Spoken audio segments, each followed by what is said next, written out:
Well, hello out there, and welcome. I am so happy you are here and joining me on this recording. My name is Oliver Blue, and I am super excited tonight. I am in a moment of, I guess you might call destiny. But welcome, and thank you for viewing this from wherever you may be viewing it. Something attracted you to this, and I'm embarking on a project that I've been wanting to do for many years, and just give you a little backstory. Um, Back in 1987, I I had this incredible experience, and it was at a time in my life when I was seeking answers. The why answer, or the what answer, I guess you might say. What is it? What is it? What is it all for? What is it all about? The who question, who am I? Why am I here? All those who, what, whys, when. And I was at the age of, I think I would have been at the age of maybe like 26, 27, 28 maybe. And as a result of me asking the question, I was directed to go back to my roots. And my roots was I was born, in a family that my parents were practicing Christians. And so, of course, it's quite natural that they're gonna introduce Christianity to their children. And so, growing up, I was raised in a Christian home, and we all attended a Presbyterian church, and that's where we were introduced to this idea about God and religion. And we used to walk to church because it was, within walking distance from our home.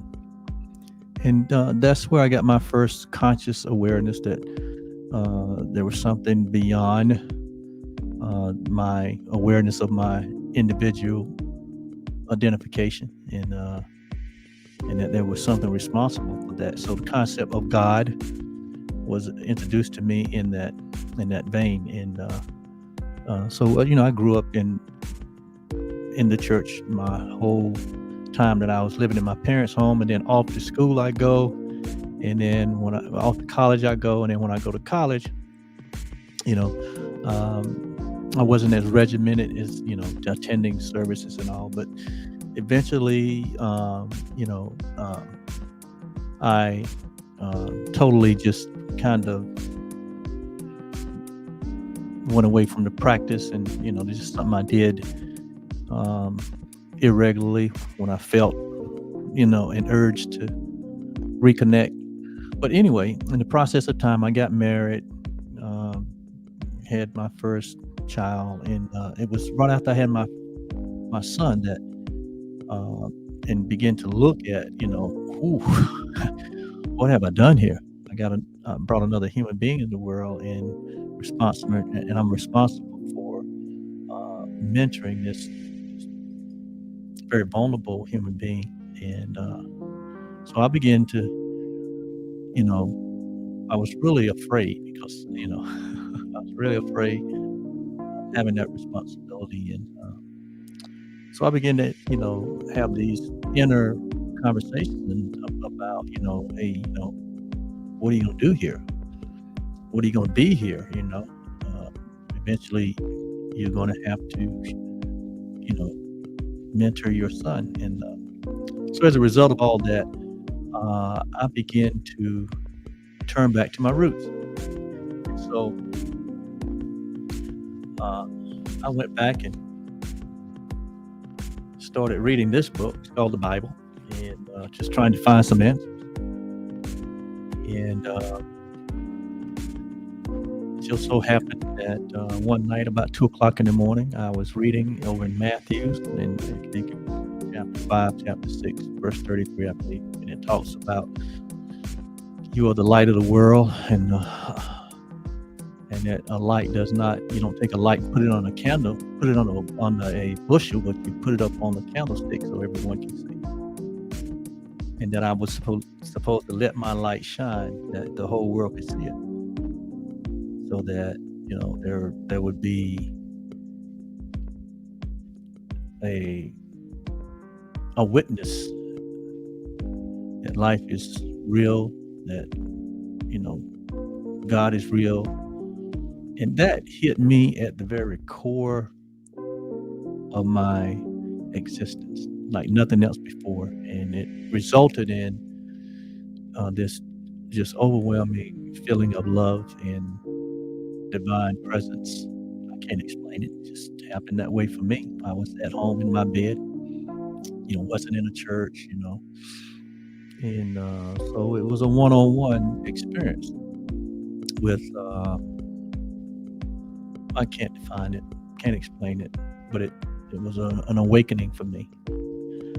And so for the next 3 years, well, this would have been 87, 89. Well, I would say for the next 3 years, I just became committed to studying the Bible and began to practice Christianity again. And back in 2005, something happened. I went to a afternoon church service at a church that one of my family members was attending. We got invited, my wife and I, and so we went over there, and there was this lady there. I can't remember her name. She was a guest speaker, and her name was Judy Baldwin. That's what it was. And Judith began to share her message, and the message that she shared was like that experience I had 8 years prior, when my very core got not shaken, but it was there was this presence that came in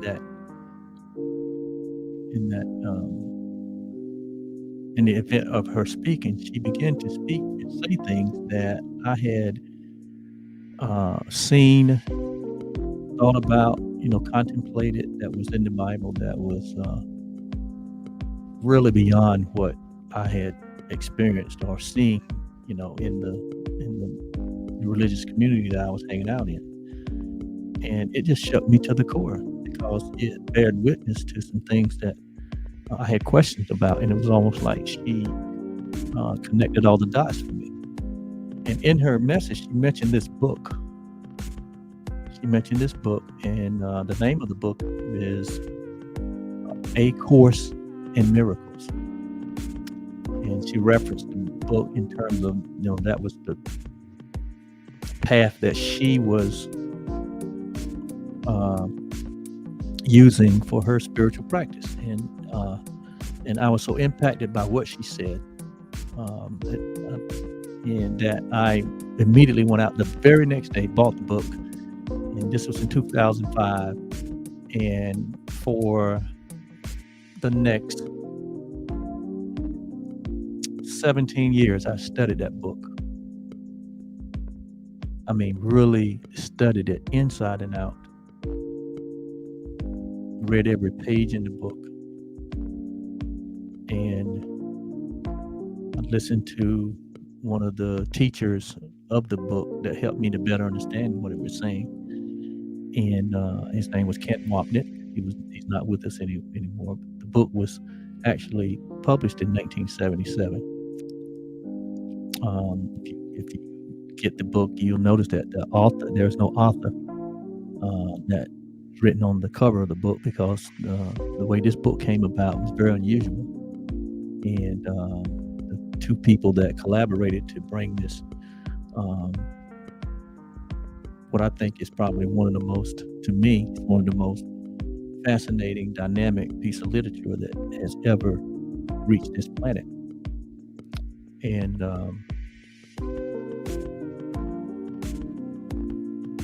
so, for the next 12 years, I just studied this book, and I didn't just study the book. I began to be totally transformed by its content.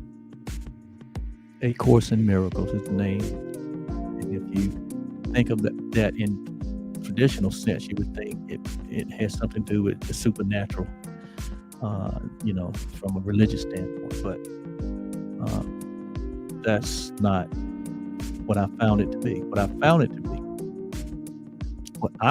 be, and this is me, I found it to be a gift from heaven, a gift from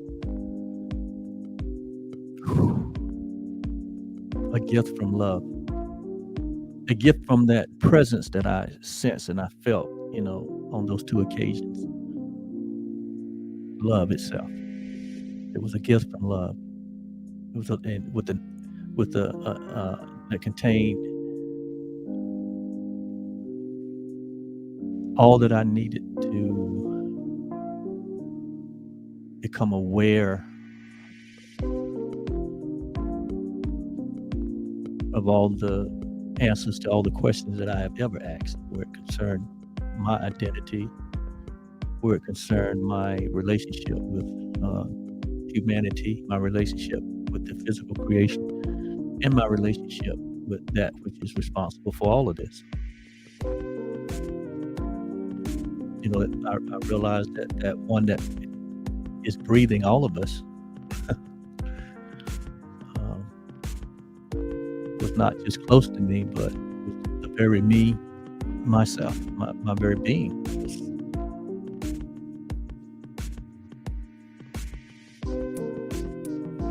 The expression of that. So, as a result of that, 2017-18, I met up with a young lady by the name of Lisa Natoli, who was a Course in Miracles student also, and she was, and her husband Bill, part of a ministry they created called Teachers of God Foundation. And I joined with that community because for those 12 years of me studying the Course, other than with my wife and one other friend, I just didn't have an outlet for it, a way to share it other than to live it, to be it, to study it, and to practice it, and to be it. That's what I did. But did not have, I wasn't involved teaching it or anything at that level. It was just for me. I understood it was for me, my transformation. But lo and behold, in 2018, I met Bill and Lisa and started just hanging out in their community because they were their main source of spirituality was A Course in Miracle, and they were teaching. And I just began to hang out in that community, and eventually, because of these lovely people, I had an opportunity to share in some of the different events and activities. Not not as a speaker, but just share in the small group conversation. But eventually, it eventually evolved into me being asked to speak at a few of the conferences, and I began to gain confidence about sharing this information. So it gave me an outlet now to share what I have been studying, investigating, practicing for over 12 years. And then here I am now with enough confidence to do what I wanted to do a long time, and that is to begin to teach, become a teacher of A Course in Miracles. And so tonight is the beginning of this journey that I am embarking on to begin to teach what the Course is saying, to share it in the way that is a unique expression coming from me. And but the course needs no interpretation. Pretty plain, very raw, and very direct, and it doesn't need interpretation. But what I just want to do is put it in a format and structure, in my expression, so that I can share it with those who resonate with my expression. And I think it's going to be a blessing to those who engage with it. It changed my life. It's just a book. Okay, it's just a path. It's not the book or the path. It's just a book. So I'm not worshiping the book. That's just the form it came in. And but I'm just here to share the ideas, share the reality of its message, because I think its message is real. And I am the witness of that. And one thing the course taught me is that, it is in the doing, it's in the practice, that you come to discover that these ideas are real and eternal. So tonight is the beginning of my journey of sharing from the Course in Miracles. And this could take the rest of my life to do, but I'm going to do it. And hopefully along the way, I help someone wake up to a reality that is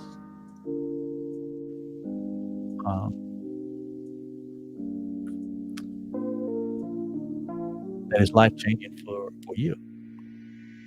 So come join me on this journey. And I don't have any structure for it right now. I'm just going to start. We're just going to roll with it. So join me. And probably the first couple episodes is going to be somewhat of just an introduction to the book. Again, it's called A Course in Miracles. It's you can order it online from Amazon, or you can get it from Barnes and Noble. It comes in two forms. You can get a paperback for about $20, or you get the hardcover, the blue book, for $35. And there's another version of it. It's called the purple book. And the only difference is that it has some original documents that was left out of the original book. But, this is mine. Been had this book since 2005. Yes. And really, just a backstory on this book is, just how it came about was very important. There were these two people. One name was Helen, the other name was Bill, and they were professors of medical psychology at Columbia University, College of Physicians and Surgeons in New York City. And who they were was not as important as what they were getting ready to embark on. And neither one of them were religious people, spiritual people. In fact, I think Helen designated herself as an atheist. But they worked together as clinical psychologists, and Helen was smart as a whip, and Bill was a boss. And but they had this very strange relationship. Not only Bill and Helen, but everybody in their department. Very strained relationship. They didn't get along very well. Their attitudes were very aggressive towards each other, a lot of anger. kind of went like this. It said this psychologist, educator, conservative in theory, and atheist in belief. Okay. She said, I was working in a prestigious and highly academic setting, and then something happened that triggered a chain of events. I could never have predicted the head of my department unexpectedly announced that he was tired of the angry and aggressive feelings that our attitudes reflected, and concluded that there must be a better way.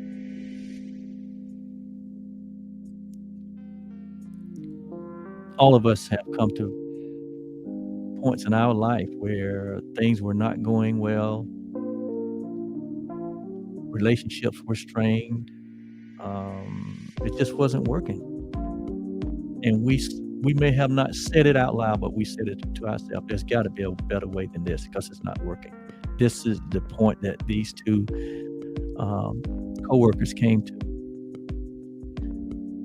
and that was a very pivotal point in them embracing the project of bringing this literature into the earth. And so, right on cue, Helen said to Bill, I agree to help you find this better way, is what she's talking about. Because apparently this course came as a result of finding that better way. Okay. So this happened to two people in a highly professional, academic environment that were not religious or spiritual at all, weren't practicing anything. But it was a highly contentious environment, and Bill, being the boss or the manager of that department, he got to a point where he says, there got to be a better way for this department to be other than the way it is, and I'm going to find it. And Helen said, I'm going to help you find it. That's just the way it happened. That's just the way it happened. And as a result of that, coming to a point of being so distressed and distraught that you said there must be a better way, this piece of literature came to result from that encounter. Although their intention was serious, they had great difficulty in starting out on their joint venture. But they had given the spirit, the little willingness, something that we're going to be talking about as we go along on this journey. Little willingness, because that's really all it takes in our life. A little willingness to be open to the possibility of something better, of something grander, something that we don't know. A little willingness to walk to the edge of what we know so that we can see further. And it was that little willingness that, as the course itself was to emphasize again and again, is sufficient to enable him to use any situation for his purpose. Now, this book is written in Christian terms. Okay, it's not a religion. It's not another religion. This is a course in miracles. It is actually what it says. It's a course. So it's to be studied. Okay, and so it does use pronouns like he, as referring to God, and because that's the Christian terminology, but it's not a Christian book. In fact, as we go through this, you realize that a lot of the ideas in this book really totally opposed to some of the concepts that I had learned as a Christian. So, but that's okay. It's cool. Growth. So, for my purpose, I'll be more instead of using so many other pronouns, I'll be more universal in describing that ultimate being as love. I like that better. Love's presence, a presence. Okay. So love, it says so that it is sufficient to enable love to use any situation for love's purpose and to provide it with love's power. To continue Helen's first person account, she said 3 startling months proceeded after this encounter where they said, I'll help you find a better way. Well, Helen began to have these experiences. It says 3 startling months preceded the actual writing of this book. She says, during which time Bill suggested that I write down the highly symbolic dreams. She began to have dreams and descriptions of the strange images that were coming to her. So she began to have dreams and images as a result of just 2 people coming together in agreement that they would find this better way. And this whole idea of agreement is a universal law that is taught in many different venues. The one that's most popular, the sage, the most popular is the one that the most popular sage said, if any 2 of you agree on anything, it shall be done. It's a law. And it's true. If any 2 shall agree, it shall be done unto you. That's why, marriage is one of the highly potential institutions that can go further, do more, but, if we can just keep people together, because you already got the 2 right there. And so these 2, Helen and Bill, decided to embark upon this, finding this better way. And as a result, Helen began to have dreams and visions and strange images, symbolic dreams and images. And although Helen says, although I had grown more accustomed to the unexpected by that time, I was still very surprised when I wrote, "This is a course in miracles." She wrote it down. That was my introduction to the voice. That was my introduction to the voice.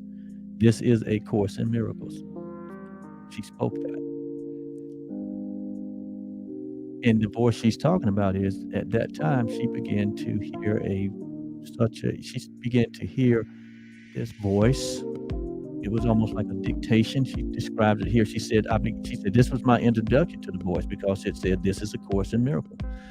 And it said, it made no sound. The voice had no sound, but seemed to be giving me a kind of rapid inner dictation, which I took down in a shorthand notebook. The writing was never automatic. It could be interrupted at any time and later picked up again. So she began to hear this voice, and it was like a dictation. And she took these shorthand books, and Helen was highly developed in shorthand. So she began to write exactly what the soundless voice was saying to her. And to her amazement, okay, the things that were being written as she heard them was absolutely miraculous. She knew that. But somehow she agreed to be used to bring this vibration, this awareness, this learning into the planet. And this was in the 1960s. 1960s when this started. And I'm just quoting what Helen said here. Helen said, the writings were never automatic. It could be interrupted at any time and later picked up again. It made me very uncomfortable, but it never seriously occurred to me to stop. It seemed to be a special assignment I had somehow, somewhere agreed to complete. it represented a truly collaborative venture. Wow. A truly collaborative venture between Bill and myself. And such of its significance, I am sure, lies in that it was collaborative effort. In life, the most forward-thinking, the most successful events, activities come as a result of collaborative effort. And there's a reason for that. The night that I was laying in my bed and I was reading in the Bible, it was like there was another being there with me. And it was almost like we agreed in that moment that there was a better way for my life that I was living, and that we agreed that I would find that better way. And I've been on that journey ever since. And part of that journey was, back in 2005 when,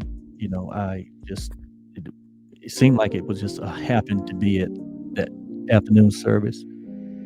But that was part of my journey, to hear her so that I could connect with her, connect with the fact that part of my collaborative efforts would include coming in contact with the Course in Miracles. Collaborative effort. It seemed like it's been a collaborative effort from that point. As though there's the presence of another being in my life from that point on. Not separate from me, how I understand it now, but it's actually my own being. But it's collaborative effort.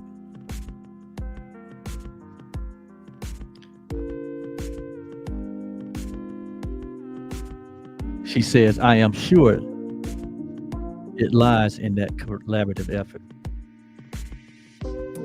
She said, I would take down what the voice said and read it to Bill the next day. And he typed it from a dictation. He typed it from my dictation. So she would write it in dictation. She would write it in shorthand, read it to Bill, and he would type it. This happened in their office, okay?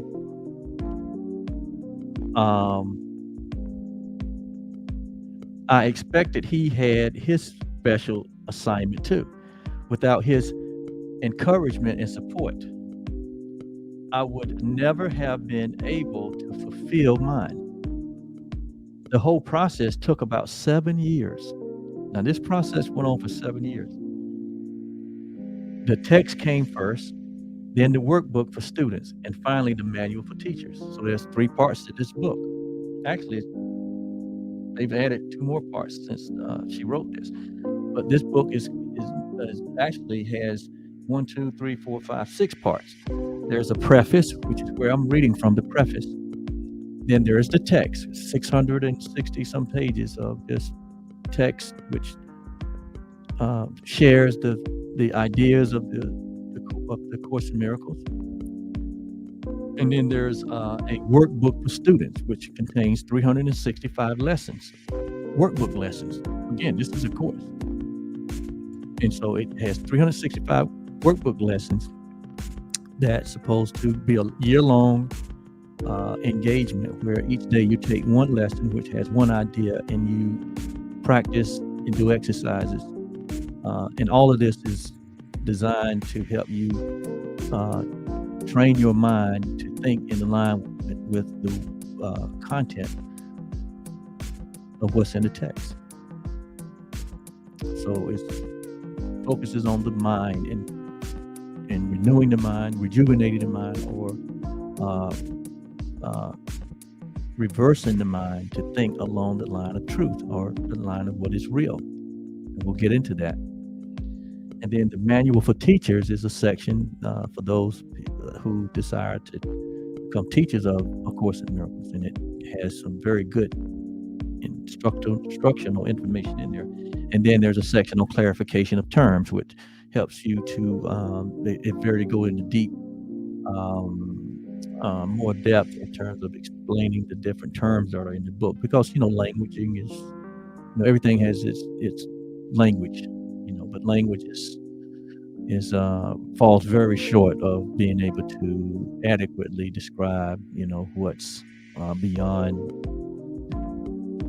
description as we get into this. So this is a path of spirituality, so we're going to be talking spirituality, but in a way that is not, based on, traditional religion, but based on universal principles. Okay. And meaning that it applies across all spectrums of everything. And then there's a last section added here called supplements. So it's actually, 6 sections in the book, but as it reads here, it says, so she says, so as this project, this 7-year project that her and Bill did, the text came first, 600 some pages that she dictated in shorthand books from a voice that had no sound, and Bill typed it. This process went on for 7 years in the privacy of their office. Nobody knew what was going on but those two. It said the text came first, and then the workbook for students, and then finally the manual for teachers. Only a few minor changes have been made. Chapter titles and subheadings have been inserted in the text, and some of the more personal references that occurred at the beginning had been omitted. Otherwise, the material is substantially unchanged. The name of and this is important, the name of the collaborators in the recording of the course do not appear on the cover because the course can and should stand on its own. It is not intended to become the basis for another cult or religion. It's not a religion. Its only purpose is to provide a way in which some people will be able to find their own internal teacher. Okay? So the purpose here is to help others to find their own internal teacher. And at the end of the book, it says it's not the end, but just the beginning. And your internal teacher will take over from there. But this course is designed to prepare you to become very, very familiar with your own internal teacher. All of intelligence, all of the intelligence of the universe is stored within this teacher, which is within you, which is not separate from you, but it's really who you are. Okay? And so that's kind of a backstory on how the book became to be. And, that's kind of controversial because it's a little different than, how one would take credit for writing, and putting together and publishing a book. But these two people knew that this was not theirs. This was not their material. It came, miraculously through that process. And they've never claimed any ownership of this. So this book, from the very beginning, was placed in a foundation, and the foundation is responsible for the protection and the carrying and to ensure that the writing stays intact, doesn't get altered. A foundation that they were not even a part of. They understood that somehow they agreed to do this, and they also knew that this was not their material. These were not their ideas. These are high ideas, as you see when we get into the meat of it. And so that's how this book came together. It was actually a download, a dictation. It was actually channeled through Helen. Bill helped her. And in 1977, the first book was printed.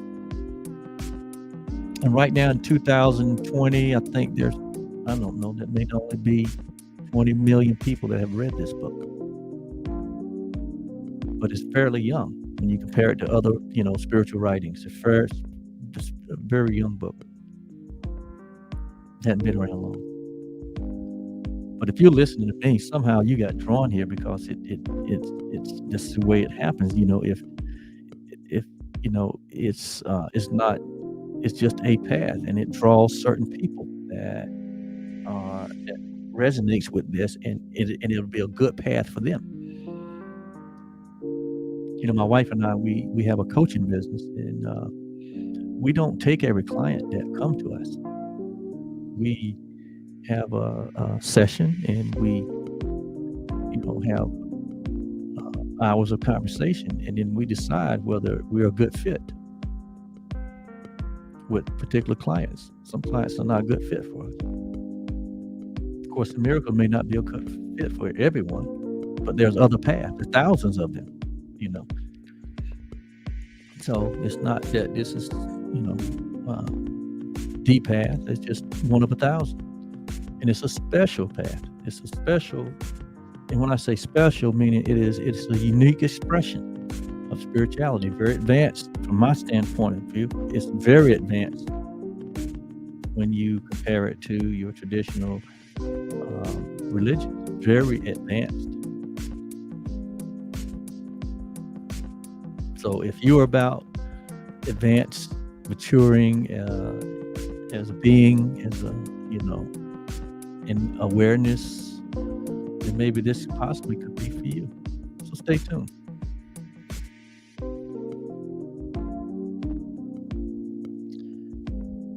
It says that there's a section here in the preface that talks about what it is, and it says, as the title implies, a course is arranged throughout as a teaching device. It consists of 3 books, 669 pages of text, 488 pages of workbooks for students, and 92 pages of manual for teachers. The order in which the student chooses to use the book and the way in which the student studies them depends on their particular need and preferences. The curriculum the course proposes is carefully conceived and is explained step by step at both the theoretical and the practical levels. Theoretical level is the 669 pages of the text. And then the practical level would be the 488 pages of the workbook. So it's explained step by step, from theory to practicality. Because if it's not practical, if it can't be used in one's life to have the experience of it, then what good is it? Just like any spiritual practice or any spiritual journey. If you don't practice it and have the direct experience of it, what's the point? So it doesn't matter which path you're on, which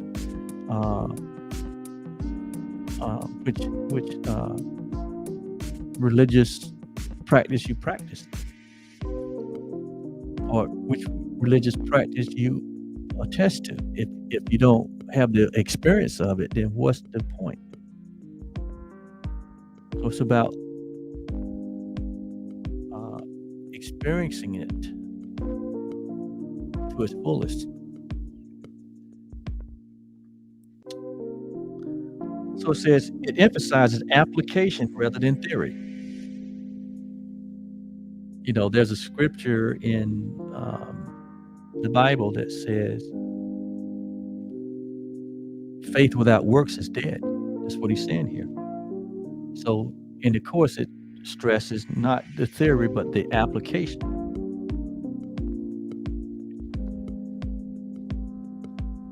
And experience rather than the theology. It specifically states that a universal theology is impossible, meaning it's impossible for 750 billion humans to have one or to agree on one theological um, practice. It would never happen. It's impossible. It says that a universal theology is impossible. So there's not going to be a world of all Christians, or a world of all Jews, or a world that, of all Muslims, or all Buddhists, or Shinto, or any of the other religious practices. We'll never get to that point. It says it's impossible to have a universal theology. However, it says, but a universal experience is not only possible, but it is necessary. And what it is saying there is, regardless of what path that you on, spiritual path, religious path, that path had the ability to cause you to have an experience that is necessary. An experience of coming to an awareness about your identity, coming to an awareness about, the reality that there's a connection to all humanity, there's a connection to life itself, and that there's a love presence that exists. And we can come to know that even without a book. That can happen even without a book. There's not always been a book. But here we are, thousands of years evolved on this path of the evolution of mankind, and now we have the benefit of having resources like a book and many teachers and many paths. We have the benefit now and with the communication era that we're in,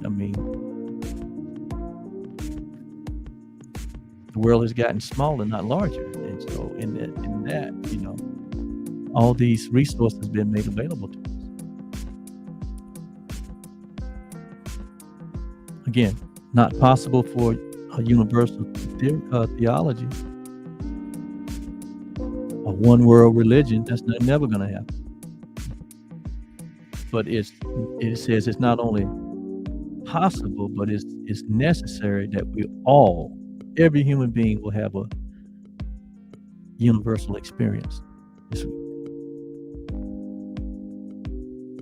I call it an awakening or an experience, however you want to do it. My experience happened, back in 87, and laying in my bed at 2 a.m. when I read that verse of scripture in Matthews, and it seemed like the lights turned on, and this presence of love, I became much aware of it in my life. That was this experience that happened, I believe. And it happened as a Christian, studying the Bible for me. But I didn't camp out there and build a shrine and say, hey, this happened to me, and did not grow. No. It just was the beginning. We have to grow. We have to grow and mature. That's what it's all about. That's what life's all about. Life is all about growth and expansion. And the biggest area we can grow in is in our awareness. The fact that we are aware beings, and that we all share this one awareness, this one source of life, this one being, that there's not many beings, but there's only the one being, and we share the one being. So we appear to be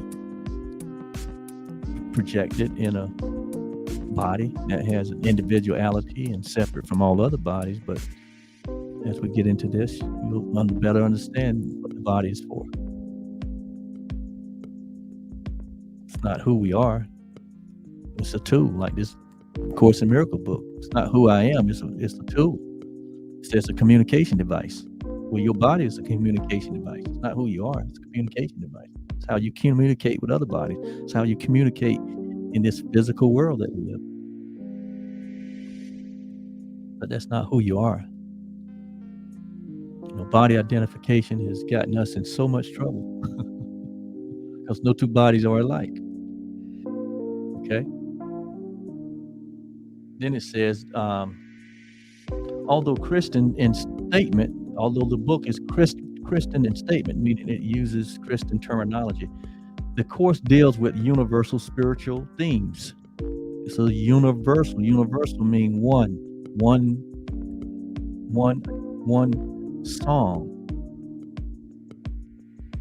Okay, it deals with universal themes that are applicable to everyone, no exception. If you look in every religion, there's a theme of forgiveness. There's a theme of love. There's a theme of faith and prayer, and there's a theme of community, family. So it deals with universal themes and law. Okay, though it has some Christian languaging in it, it's not a Christian book.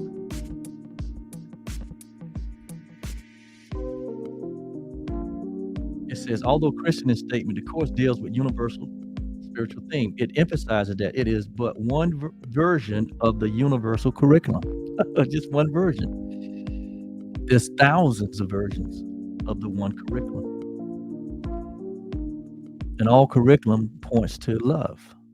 All the different curriculums, all the different paths, all the different religions has as its core love and faith and forgiveness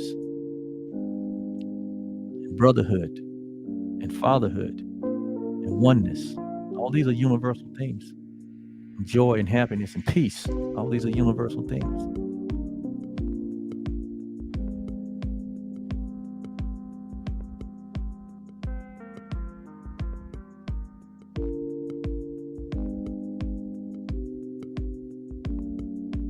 I'm so glad you're here.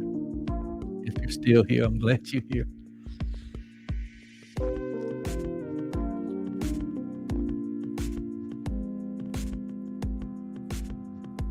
There are many others. This one differing from them only in form. Only different, this Course in Miracle and other is in form. They all lead to God or lead to love in the end. All religions leads to God, leads to love. If that's not the pointing of the religion, then what is it leading to? The text is largely theoretical and sets forth the concepts on which the Course thought system is based. Its ideal contained the foundation for the workbook lessons. Without the practical application the workbook provides, the text would remain largely a series of abstractions, which would hardly suffice to bring about the thought reversal at which the Course is aimed. So if the Course was just theory, then and no practical application, no meaningful experience, then what purpose would it serve other than just a bunch of abstractions? So that's why the workbook lesson is so critical. And the Course is aimed at our reversing the thought, the way we think now, which we'll come to find out that the way we think now, that it's really not thinking. It's meaningless. The workbook includes 365 lessons, one for each day of the year. It is not necessary, however, to do the lessons at that tempo, and one might want to remain with a particular appealing lesson for more than one day. The instructions urges only that not one more than one less a day should be attempted. The practical nature of the workbook is understood by the introduction of its lessons, which emphasizes experience through application. See, experience comes through application, comes through the applying the principles, applying the theories.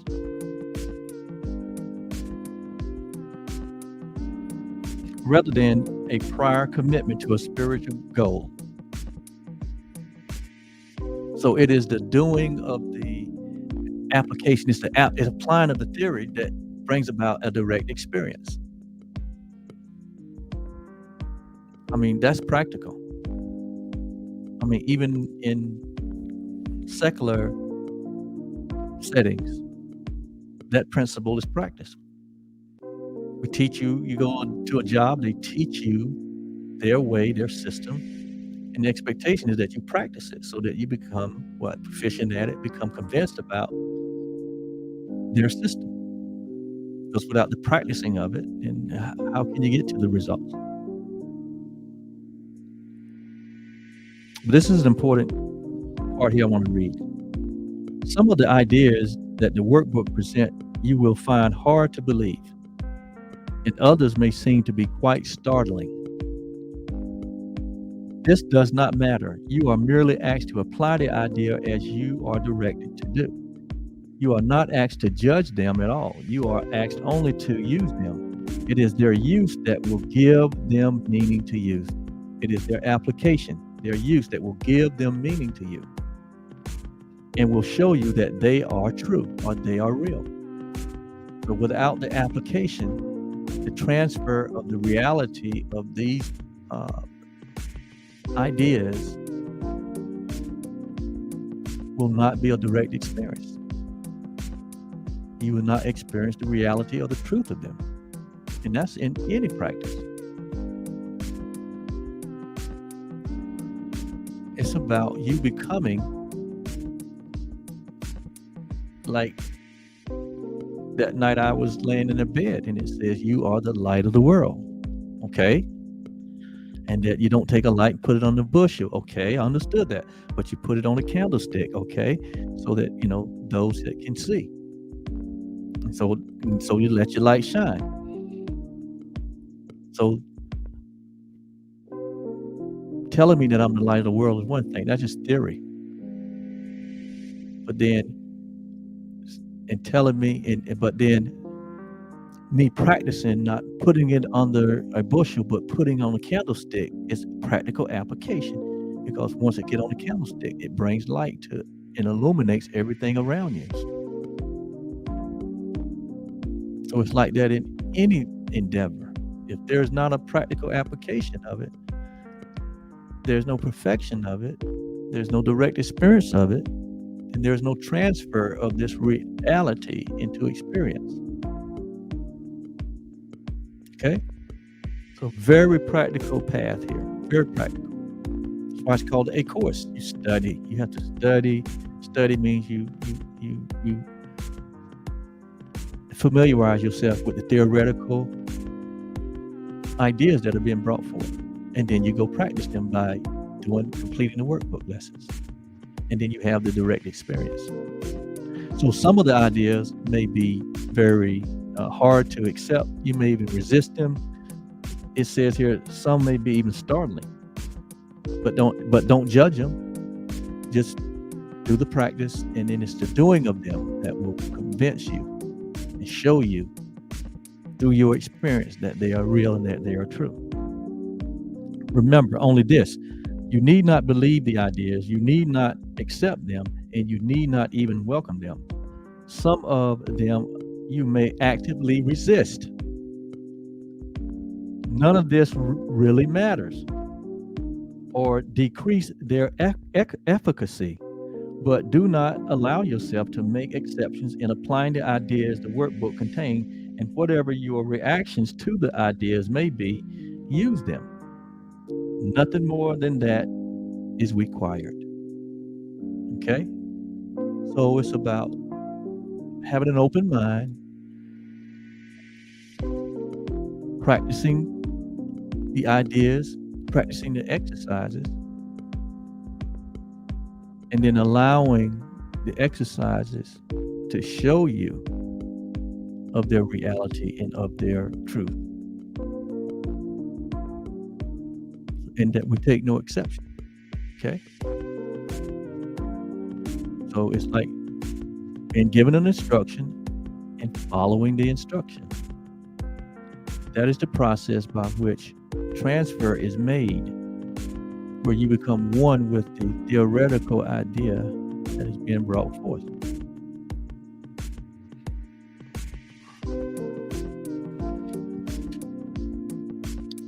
And And then another section over here says that the course is a beginning, it is not an end. No more specific lessons are assigned once you complete them, for there is no more need of them. Henceforth, hear but the voice for love.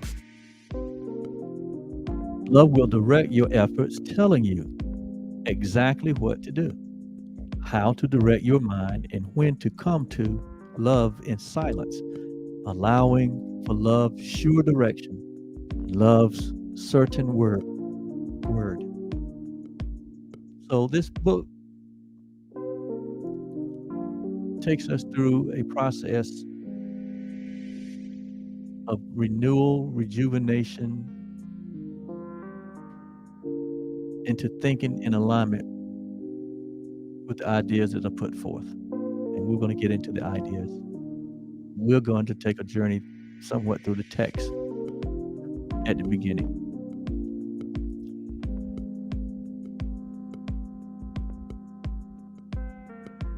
What it says, there's a section in Preface that says what it says. It says that the entire 668 pages can be summed up in these three short sentences. And it goes, nothing real can be threatened. This is the conclusion of all of the 668 pages. If you went through it, you can actually read the preface here and know what the whole thing is about. Because here it is right here. It sums up. It said this whole course can be summed up in this. Here's the conclusion, that nothing real can be threatened. Nothing real can be threatened. Nothing unreal exists. Herein, these two ideas, that nothing real can be threatened and nothing unreal exists, herein, those two ideas, lies the peace of God, or the peace of love. So we all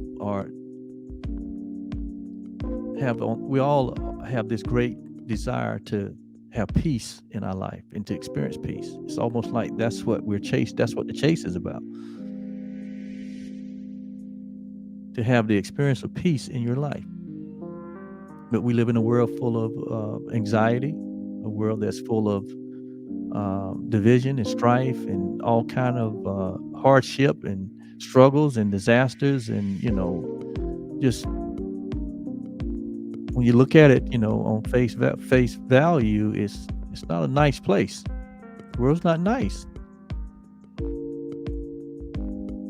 on face value, or from the perspective of just seeing what's happening, what's coming, what's going, and what's happening.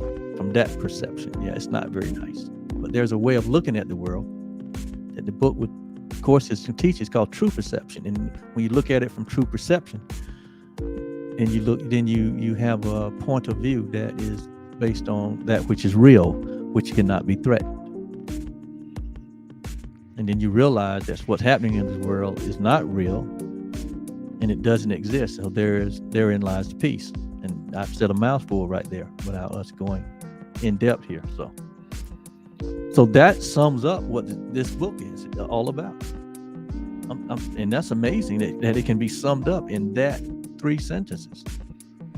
But as you get more into the text, more and more you'll come to agree with that statement.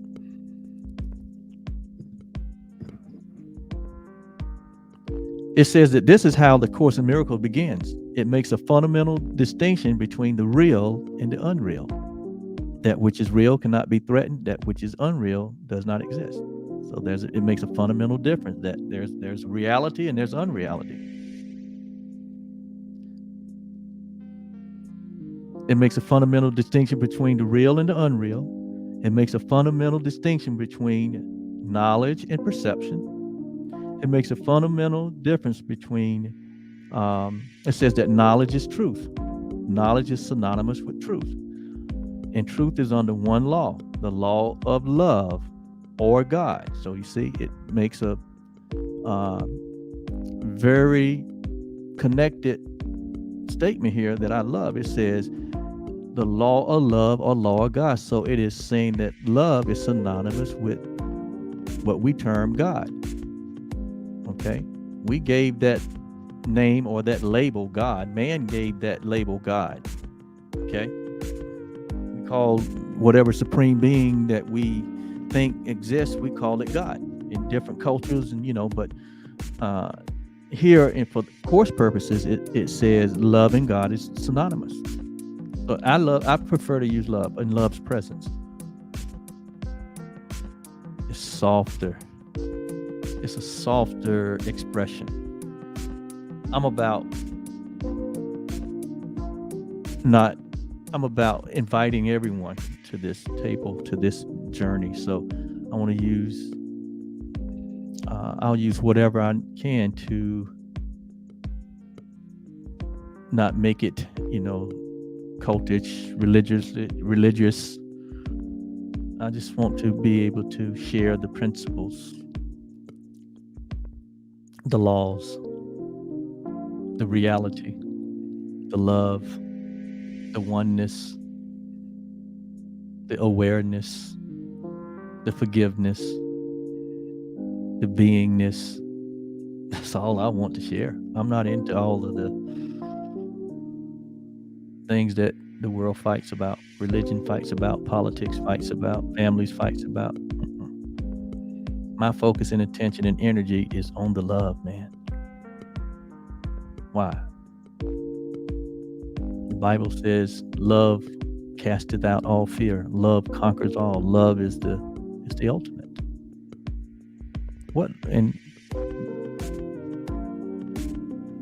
But there's a love awareness that the course teaches that is very advanced, and you will want to examine it, to explore it, investigate it. So hang in there with me, okay? So it says right at the beginning, the course makes a fundamental difference between the real and the unreal. That which is real can't be threatened. That which is unreal doesn't exist. So it's about what's real and what's not. And it'll find what's real and it'll find what's not. Okay? It says knowledge is under one law, the law of love. So knowledge, real, truth, love are all synonymous. It says truth is unalterable. That which is real is unalterable, meaning it can't be altered. It's in a fixed state. It says that truth is eternal, meaning there's no end to it. That meaning there's no beginning to it. It always has been and it always will be, from everlasting to everlasting. It says that it is unambiguous,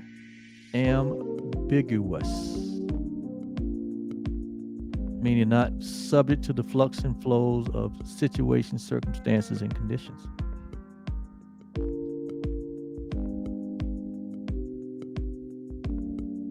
I like that. Meaning it can be counted on. Here's a good one. It says it can be unrecognized.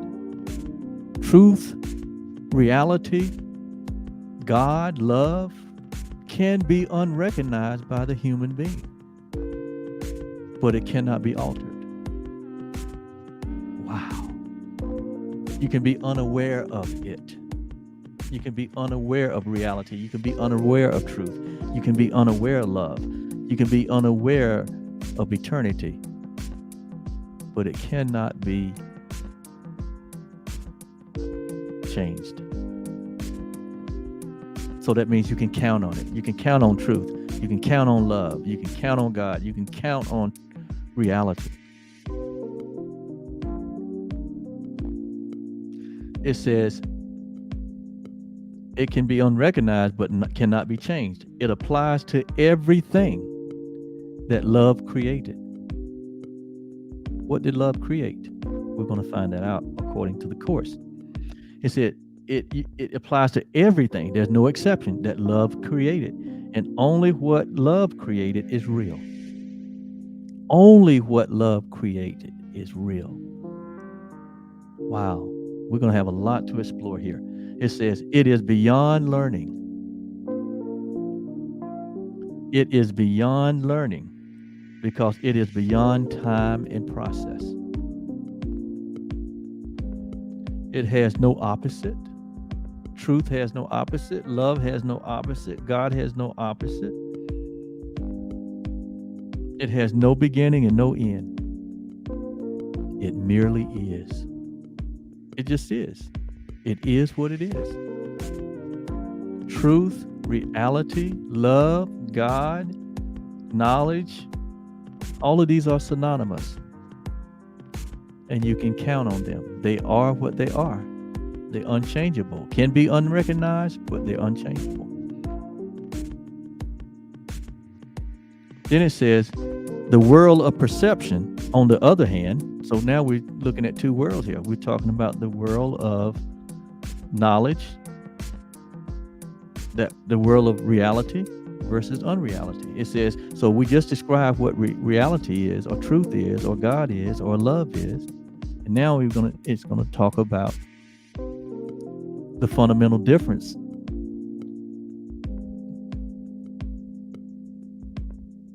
Or the alternative. It says the world of perception. So you got the reality, and then there's the world of perception. Reality is that which is beyond time and space. It is. It can't be changed. We call it also heaven. Heaven, where everything is perfect and blessed and da-da-da-da. Okay? So it's all synonymous. But here it says, then there's the world of perception. It says the world of perception, on the other hand, is the world of time and change. Okay, that's where we are. It says of beginnings and endings. Yes, there's a birth, there's a death. Everything in this world, you can trace a beginning and an end to it. Contrary to reality, there is no beginning and there is no end. Contrary to truth, there is no beginning, there is no end. Contrary to love, no beginning, no end. You can't find the beginning of it nor the end of it. But in this world of perception, where this dimensional world, it said it is a world of time and change. Everything is happens within this structure of time and change. It comes and goes.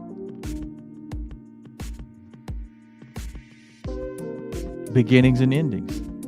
It is based on interpretation and not on facts.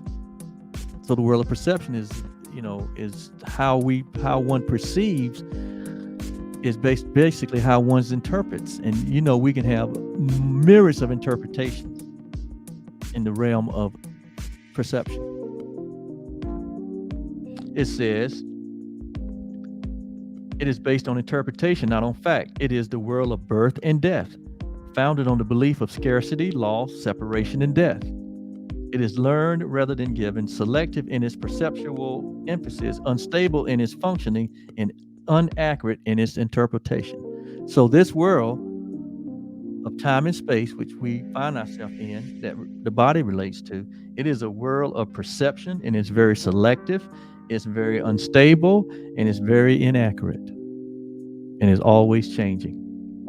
You know that. This world is always changing. It's the world of seeing, what we see and what we can relate to through our five physical senses. That's the world of perception. And according to this, it's saying that that's the unreal world. That in reality, it doesn't exist. Because what is real is what we described initially, which is outside of time and space, which is unalterable, which is eternal and unambiguous.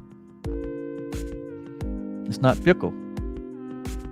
It can be unrecognized, but it can't be changed. But in this world that we relate to in the five physical senses, the world of perception, it's all about how we interpret it.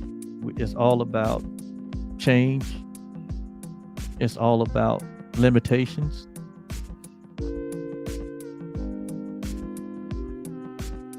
It's all about scarcity, loss, separation, and death. Don't that describe the world we live in? It's learned conditioning. We've been conditioned to this world, in the thinking of this world. It's selective in its perceptual emphasis, unstable in its functioning, meaning it can't be counted on, and inaccurate in its interpretations. That is a good description of this world we live in, that we relate to through our five senses. And the Course described that world as unreality. Because what? It's not eternal. It changes. It's altered. And it's subject to the situations and circumstances condition.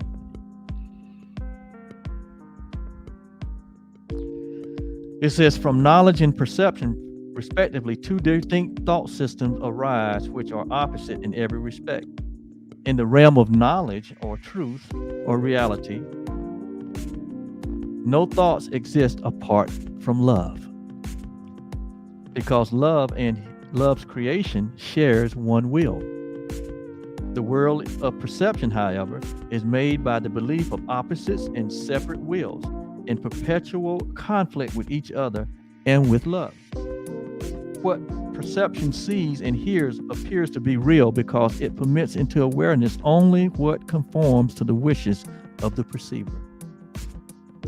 This leads to a world of illusions. Ooh, get used to that word. A world which needs constant defense precisely because it is not real. I have said a mouthful right there.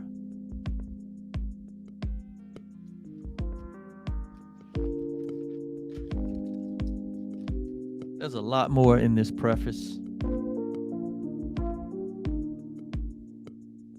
It talks about forgiveness being the central theme. And it says here that, however, the Course has its own definition of what forgiveness really is, just as it defines the world in its own way. The Course defined the world as an illusion, meaning it's not real. It's subject to change. Basically, it's a temporary projection. Basically, what it's saying. Eventually, it will end in the form that it is now. Just like at some point it had a beginning. And since the beginning, it has been changing ever since, in every way. Unstable, selective.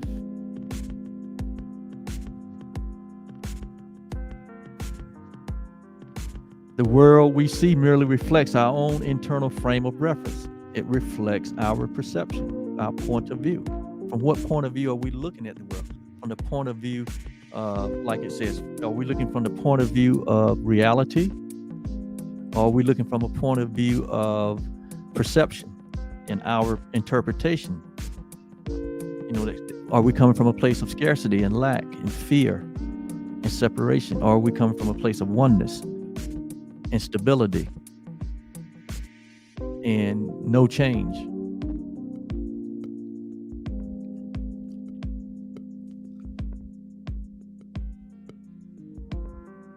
Our internal frame of reference. The dominant ideas, wishes, and emotions of our minds.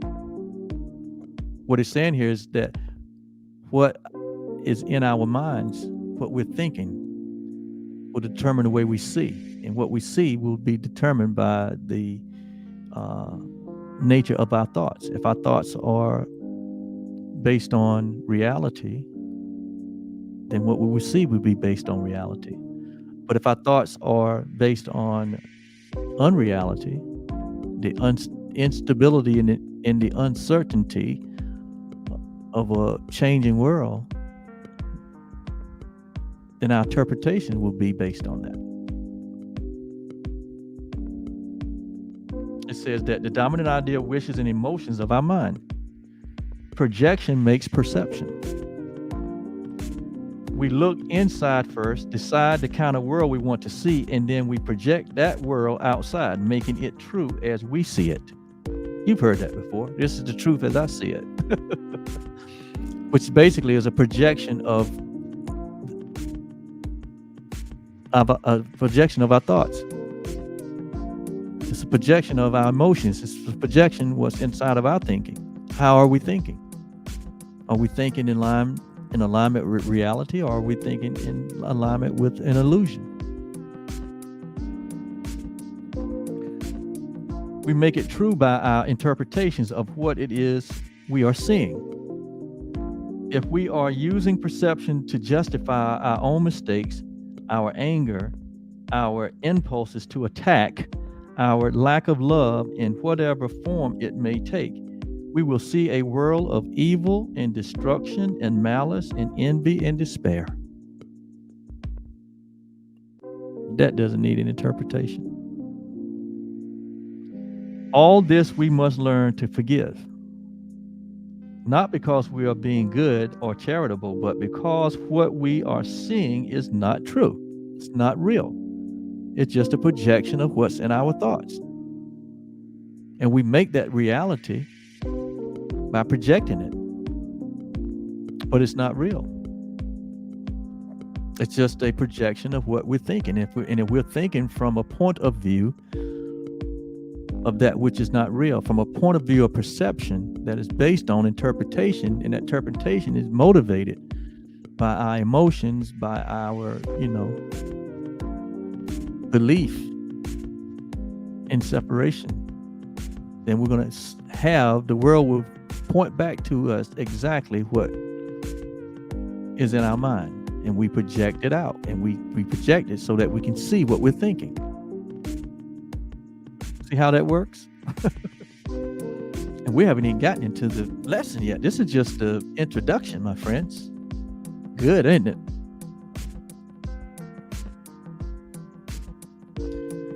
It says all of this we must forgive, not because we're being good or charitable, but because we're seeing what is not true. We have distorted the world by our twisted defenses and are therefore seeing what is not there. As we learn to recognize our perceptual errors, we also learn to look past them or forgive. So true forgiveness, according to the Course, is looking past our perceptual errors, recognizing that they're not real. Recognize that what we thought happened didn't really happen. And that forgiveness is totally different than the way we've been taught and conditioned.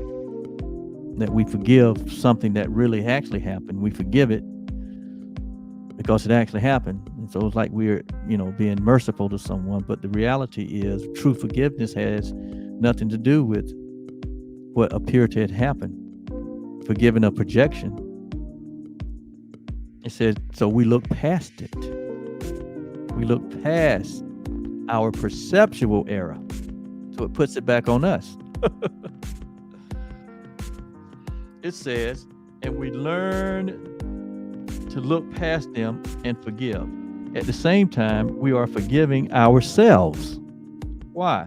Looking past our distorted self-concepts to the self that love created in us and as us. Love created us.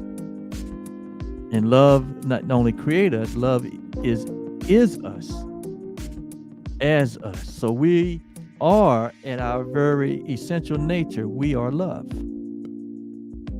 And if we're love, we don't have to go look for it. We are the thing. It says sin is defined as lack of love. Boy, that's a totally different definition of sin as we've been conditioned. It says sin for the purpose of the Course here.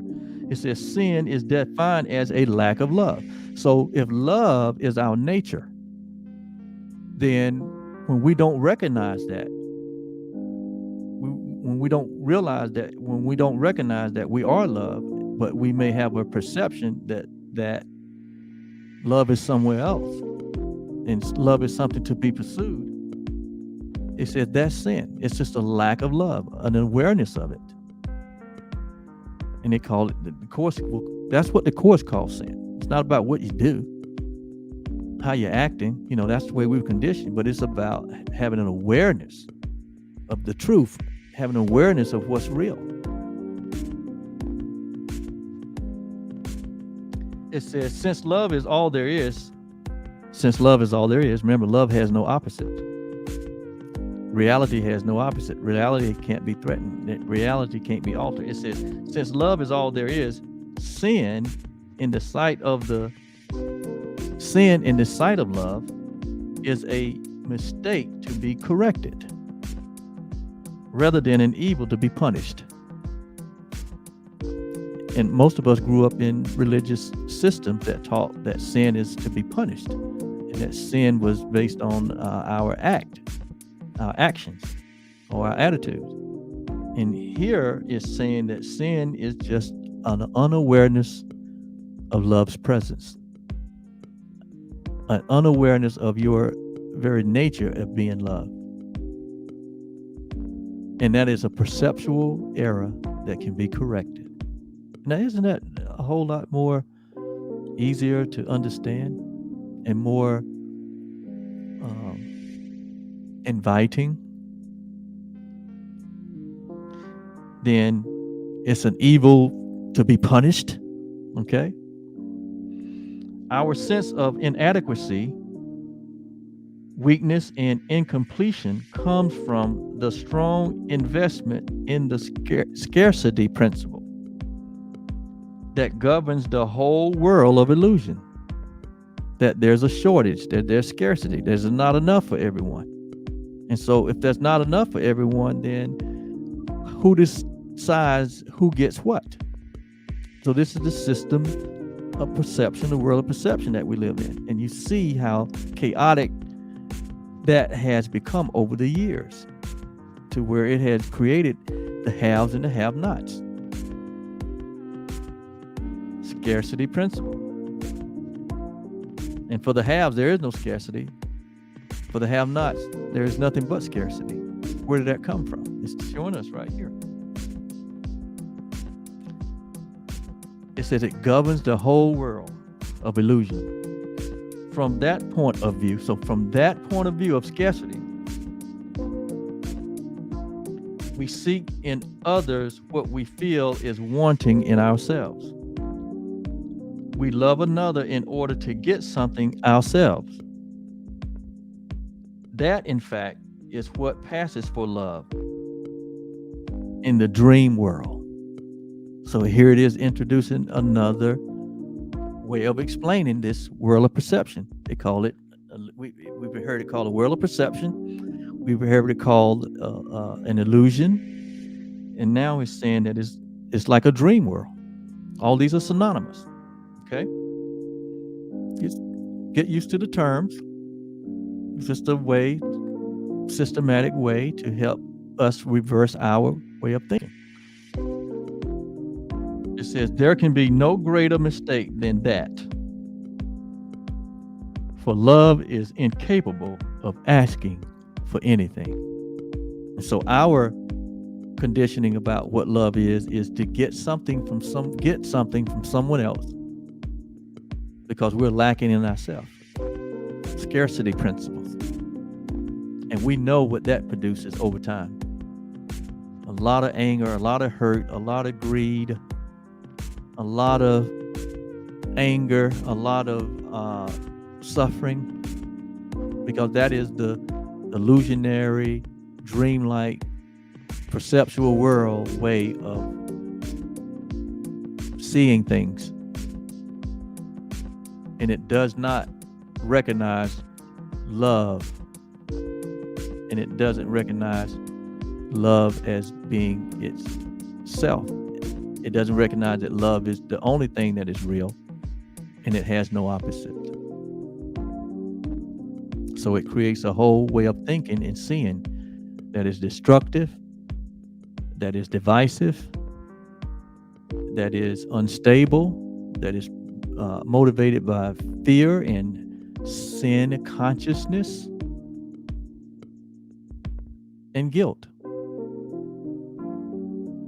That's where all of that comes from in this world that we are experiencing. It's showing us the origin here. makes sense to me.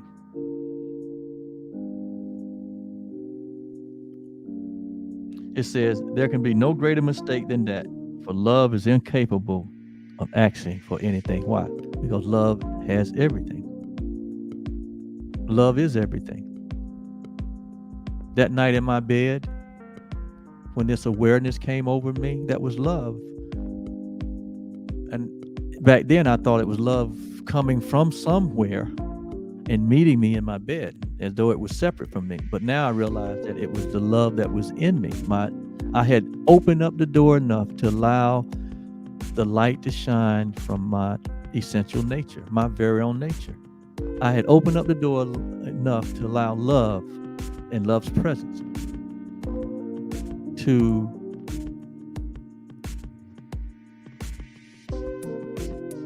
just to be aware, for me to be aware of it. And it wasn't coming from the outside of me. I realize now that it was coming from me, because I am love. I am light. As that night I was told, you are the light. And then I was having the experience of it. And it was out of this world. It was beyond time and space. But I didn't understand it. The Course in Miracles helped me to understand it. And it will help you to understand it. It will help you to have direct experience of your true reality. To experience your essential nature, which is happiness, love, peace. That is what you are.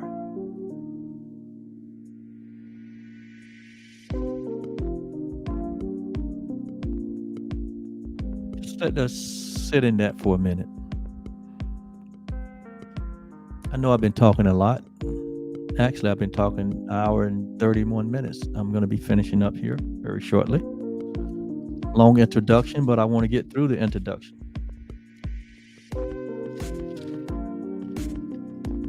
Wow. Only minds can really join, and whom love has joined, no man can put asunder. Wow. It is, however, only at the level of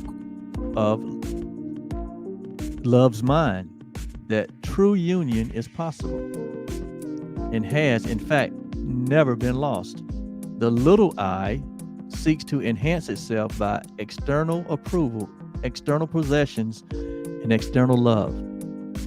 That's the big chase that we pursue, looking for love when we're not aware that love is already present. The little I calls it, seeks for external approval, external possessions, and external love. That's exactly the path that I was on before I had my love awareness. And then I started to seek for an understanding of that. That was more important to me than any other thing in this world. It says the self, okay, that love created. So there's making a comparison here. The little I, the body identification, that's not aware of its true nature, its true essence.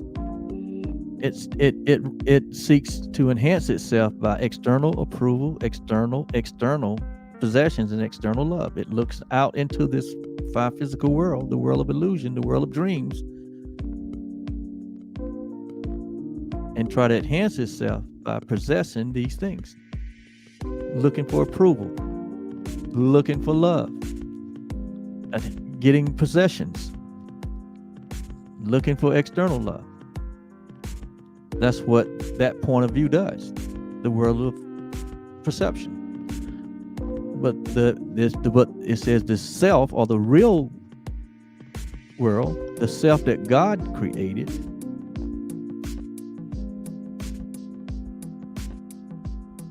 and you are the self that God created, and you remain as He created you. Your nature's, remember, it's unchangeable, it's unalterable, it can be unrecognized, but it can't be changed. That's the real you. It says, the real me. It says, The self that God created needs nothing. Why? Because it has everything. It is forever complete, safe, loved, and loving. It seeks to share rather than to get. It extends rather than to project. It has no need and wants to join with others out of their mutual awareness of abundance.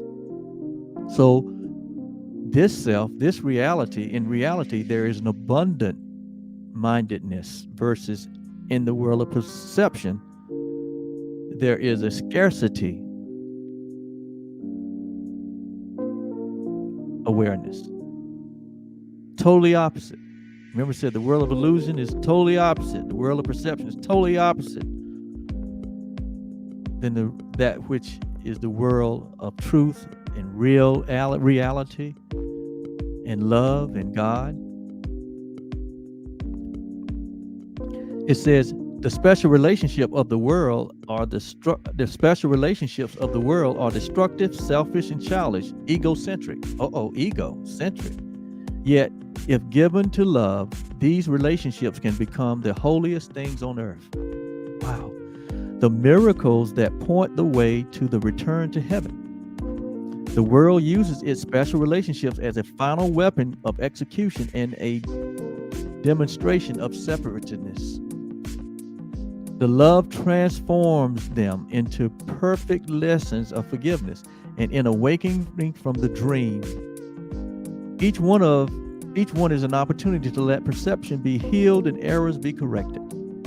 Each one is another chance to forgive oneself by forgiving the other. And each one becomes still another invitation to the Holy Spirit and to the remembrance of God. Perception is a function of the body and therefore represents a limit on awareness. Perception sees through the body's eyes and hears through the body's ears. It evokes the limited responses which the body makes. The body appears to be largely self-motivated and independent, yet it actually responds only to the intentions of the mind. The body is controlled by our thoughts. It's wholly neutral. That's what it's saying.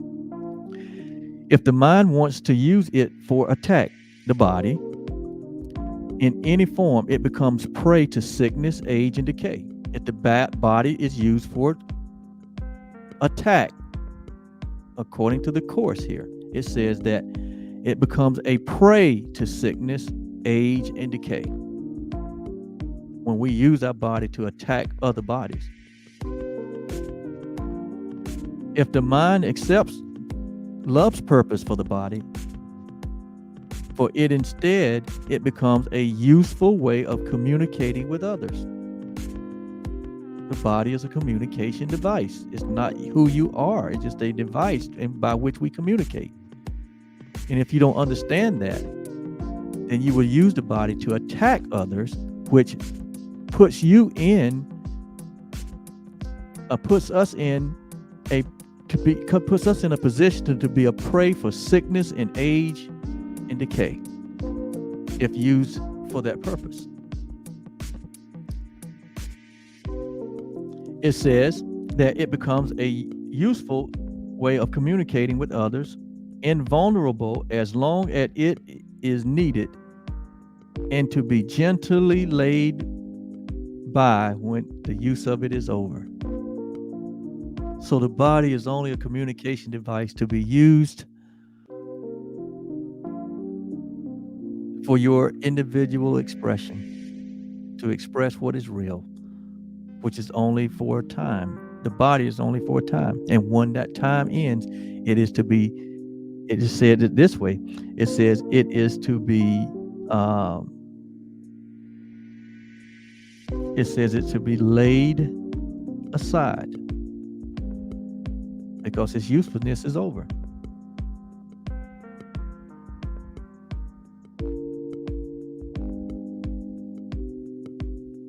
Gently laid by when the use is over.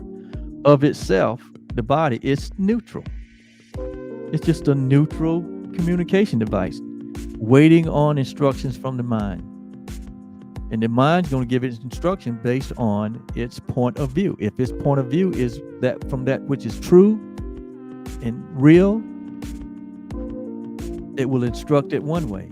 But if the point of view of the mind is from the world of perception, the world of illusions, and the world of the dream, which is based on scarcity principle, which is based on sin consciousness, guilt, and fear, it's going to instruct the body to attack other bodies, which now put the body in a position where it is subject to, sickness and decay and aging, because we're using it for a projectile to project our fear on others, our lack of love. That's what, remember, sin consciousness has to do with a lack of awareness of love. When we lack the awareness of love, that we are love and all there is love, then we will use the body to attack others, which now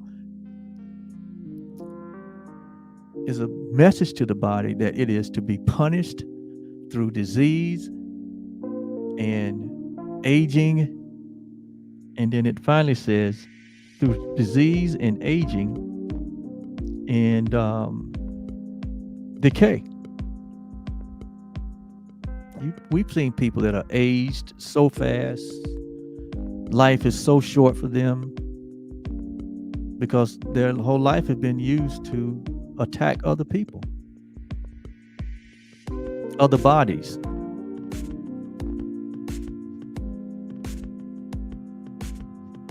And remember, the body is neutral. It's a communication device.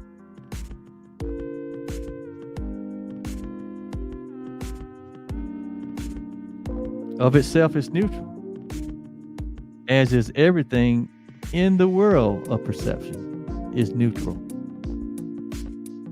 And the only meaning that it has is the meaning that we give it. And that meaning is based on our point of viewing, the way we perceive. So everything starts in the mind. Whether it is used for the goals of the ego, meaning, introducing term that be used here, whether it be used for the goal of the ego or for love, depends entirely on what the mind wants. The opposite of seeing through the body's eye is the vision of Christ, or the vision of love. Christ is here synonymous with love. So we got Christ, we got love, we got God, we got truth. All these are synonymous words, which reflects strength rather than weakness, unity rather than separation, and love rather than fear. Those are the opposite, opposing ideas from an ego point of view or a perceptual point of view versus a real point of view. From the point of view of unreality, it says weakness, fear, and separation. From reality, the perception is going to be strength, unity, and love. The opposite of hearing through the body's ears is communication through the voice for love, which the Course uses another term, Holy Spirit, which is synonymous again for that which is real, that which is Christ, that which is love, that which is God. So there's a voice. It says which abides in each of us. It says love's voice seemed distant and difficult to hear because the ego, or that which is unreal, perceptual, dreamlike, because the ego, which speaks for the little, separate itself, seemed to be much louder. This is actually reversed. It says love speaks with unmistakable clarity and overwhelming appeal. And we all know about the chatter that goes on in our heads 24/7. That's what they're referring to. That we can't hear the voice of love because of the chatter that's going on in our head. And that chatter usually has to do with the scarcity principle, which usually has to do with something in the past. It usually has to do with something that we might be anticipating in the future, which takes us out of the present, where love is, Love is always present. But if we're preoccupied with the past or anticipating the future, then we're out in the realm of unreality. Because reality on love, which is only reality, it only exists in the present. You got it?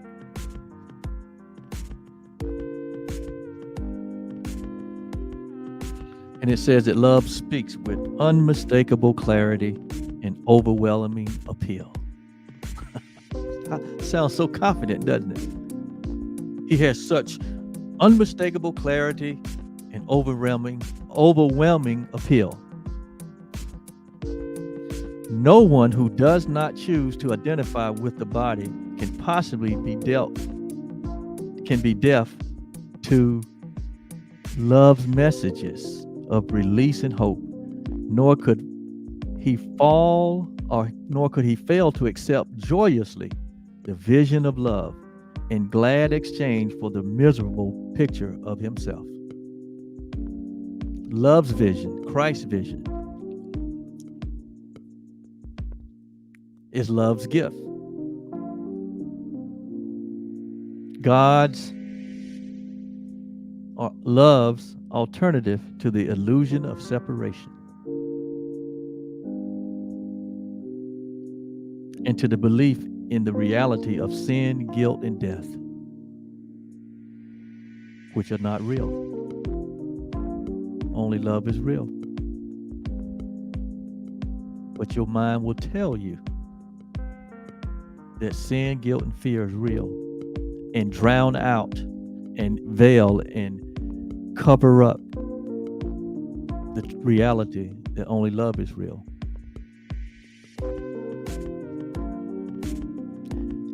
It is the one connection for all errors of perception, the reconciliation of the seeming opposite on which this world is based.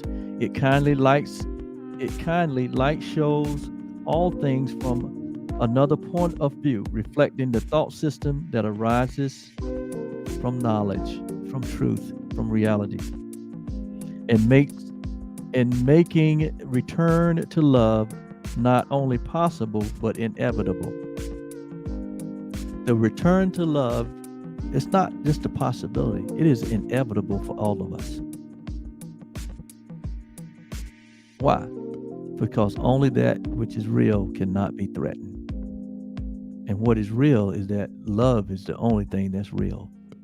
And what is real is that your true essence, your essential self is love. And so it's inevitable. You can't be changed. You can't be altered. You remain as you were created. And your creation was an extension of love itself. You are love in love. And you can't change it. Can't do a thing about it. You can unrecognize it and ignore it and have all these experiences of projection based on scarcity. And you have just these extraordinary experiences that are frightening and downright madness, but that doesn't change anything. You still, it's what you are. Those are just your experiences that you chose, but they don't change anything.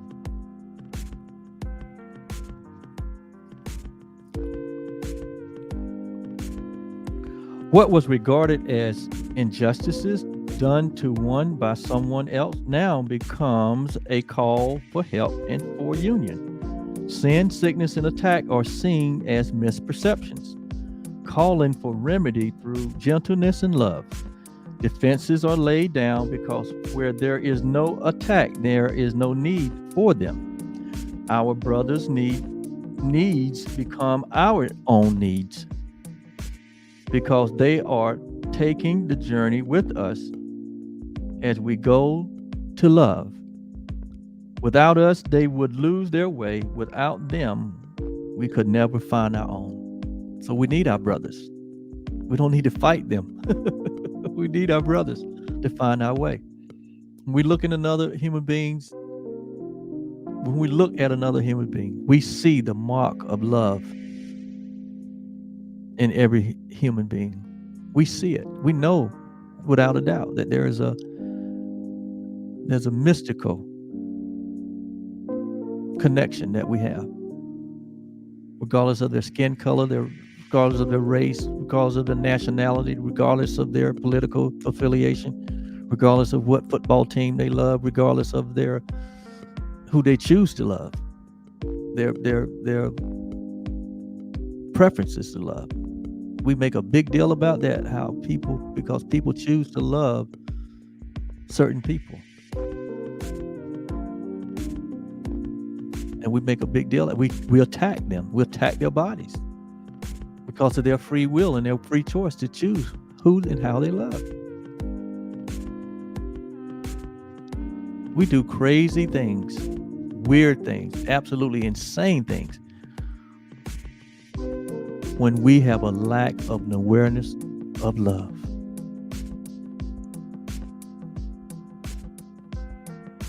But as we go through this course in miracles, the miracle here's the miracle, that we have a shift in our perception and stop seeing through the lens of that which is unreal. Stop looking through the lens of the scarcity principle. Stop looking through the lens of sin consciousness, guilt, and fear. Stop looking through the lens of separation, that we're separate, that we're bodies. We're not bodies. Bodies are a communication device, but we are the very love that is at the very source, that is the very source of everything. We are everything. We have everything. We don't have to look for anything. And so we just extend that. That's why when you realize that love is what you are, you just extend the love. You can't help yourself. That's your nature. That's your essential self. That is who you are. That's the big S self, and not the little s ego self that promotes separation and division.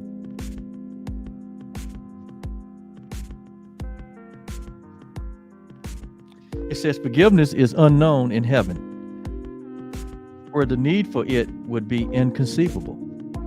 However, in this world, forgiveness is a necessary connection for all the mistakes that we have made. To offer forgiveness is the only way for us to have it. To offer it is the only way you can have it. For it reflects the laws of heaven, or the laws of love, the laws of God, the laws of reality. Forgiveness is the closest thing to heaven here in time and space, because it reflects the law of love. We forgive because of our wrong perception, not because someone's done something that we think is against us, that someone has violated us or whatever. We forgive them because of our perception of we're perceiving what their act is instead of perceiving who their true self is, which is you. When you realize what is real, we all share this same one breath, the same one being. There is not 750 beings. There's only one being, and we all share that one being. That's why we're called human being. If you want to look at it from a bodily perspective, yeah, there's 750 billion bodies, communication devices, but those are not beings. There's only one being, and that one being is animating that body. But that body is taking this direction from the mind that, we have a choice about. And this whole course is about renewing that mind. It's about bringing that mind into alignment with the reality that cannot be threatened. Making sense? I'm giving the whole course right here. This little preface. We ain't got out of the preface, man.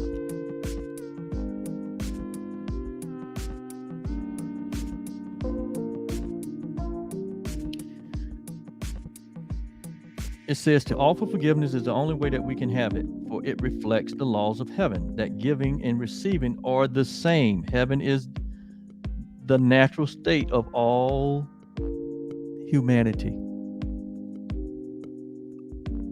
who was born of love, who was created by love. Such is their reality forever. Such is your reality forever. Your reality is love.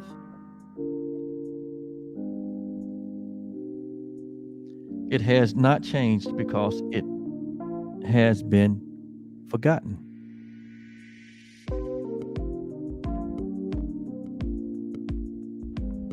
Forgiveness is the means by which we will remember. When we forgive, we begin to remember. What do we begin to remember? Through forgiveness, the thinking of the world is reversed. The forgiven world becomes the gate to heaven. Oh my God. Because by its mercy, we can at last forgive ourselves. Holding no prisoner to guilt, we become free. Acknowledging love is all our brothers. Acknowledging love in all our brothers. This one love. We recognize love's presence in ourselves. Forgetting all our misperceptions. And with nothing from the past to hold us back, we can remember love. We can remember ourselves. Beyond this, learning cannot go. That's where it takes us. It takes us to the gate of reality. The thought system that the Course is offering all of us takes us home,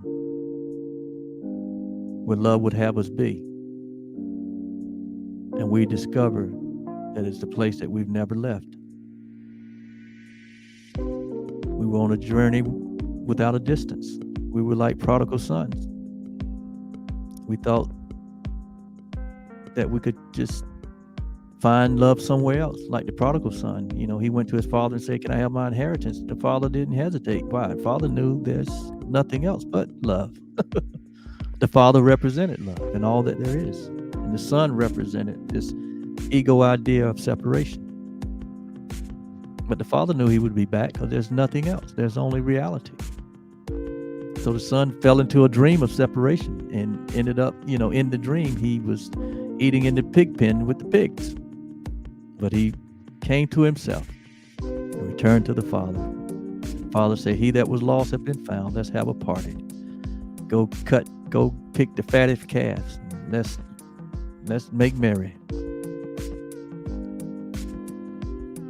That's the story of the Course. That's the story of the Course in Miracles. That's basically what it's trying to teach us. Just like other spiritual documents try to teach us.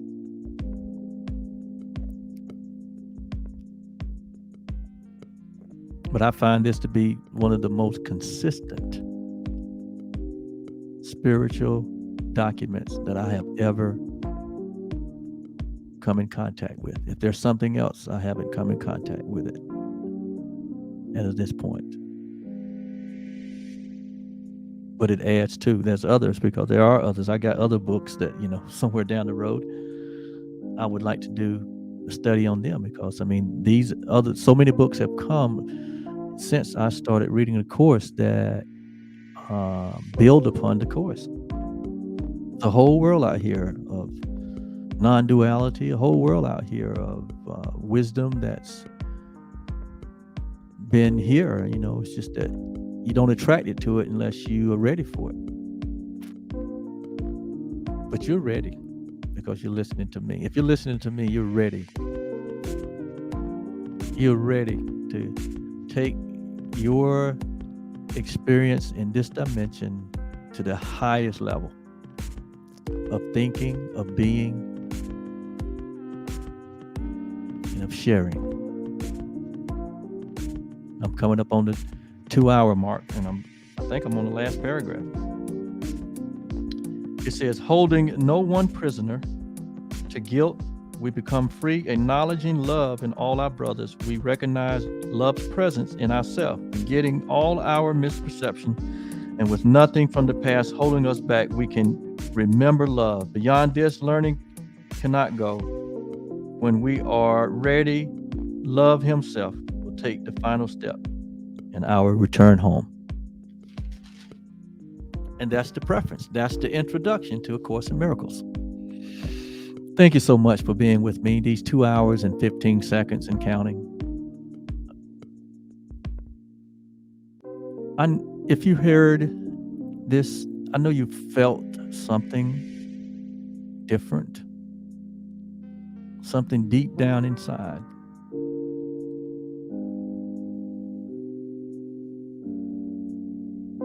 Resonated with what I shared here in this introduction to this study that we're going to be on. Just actually come and join me. If this resonates with you, love to have you along for the trip. We can be reminders to one another that love is all there is, that love is all we are.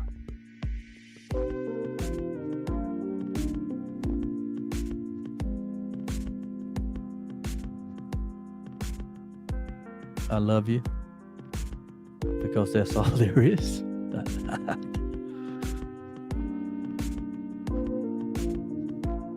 Namaste.